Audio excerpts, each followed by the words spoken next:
আজকে ঘুরতে ঘুরতে আমরা কোন মন্দিরে গেলাম যেখানে কেউই যায় না? তুমি বড় মিথ্যাবাদী। হ্যালো এভরিওয়ান, ডে 3 সকাল হতেই আমরা সবাই মিলে বেরিয়ে পড়েছি দূরের যে সাইট সিনগুলো সেগুলো দেখতে। তো দেখো আমরা বাসে করে যাচ্ছিলাম দূরের সাইট সিন দেখতে। প্রথমেই চলে এসেছি আমরা এই সমুদ্রে। এই সমুদ্রে কিন্তু তেমন একটা লোক যায় না। তারপরে চলে আসলাম আমরা সূর্য মন্দির। সূর্য মন্দিরের এটা জানি না কী ছিল।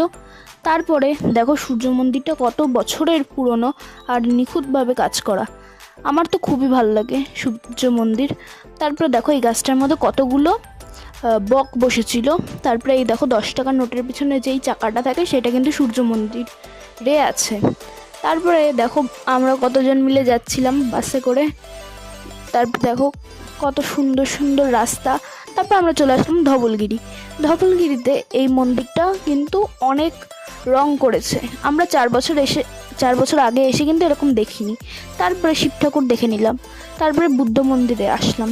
দেখো বুদ্ধ মন্দিরের নিচের থেকে কতটা, মানে বুদ্ধ মন্দিরের উপর থেকে দৃশ্য অনেক সুন্দর। তারপর আমরা বাসে করে যাচ্ছিলাম। দেখো রোডগুলো অনেক সুন্দর। তারপর আমরা চলে আসলাম উদয়গিরি। তারপর আমরা খাড়া রাস্তা বেয়ে উঠে গেলাম উপরে। উপরে দেখো কতটা সুন্দর লাগছে, আর উপর থেকে নিচেও কিন্তু অনেক সুন্দর লাগছে। তারপর আমি একটু ভিডিও বানাচ্ছিলাম। তারপর আমরা চলে আসছি খণ্ডগিরিতে। খণ্ডগিরির উপরে একটা মন্দির ছিল, সেটাও দেখে নিলাম। তারপরে আমরা সমুদ্রের দিকে যাচ্ছিলাম। তারপরে সমুদ্রে গিয়ে কিছু কেনাকাটা করলাম। তারপরে কিছু খেয়ে দিয়ে ব্লগ শেষ করলাম। বাই। পার্ট 4 তাড়াতাড়ি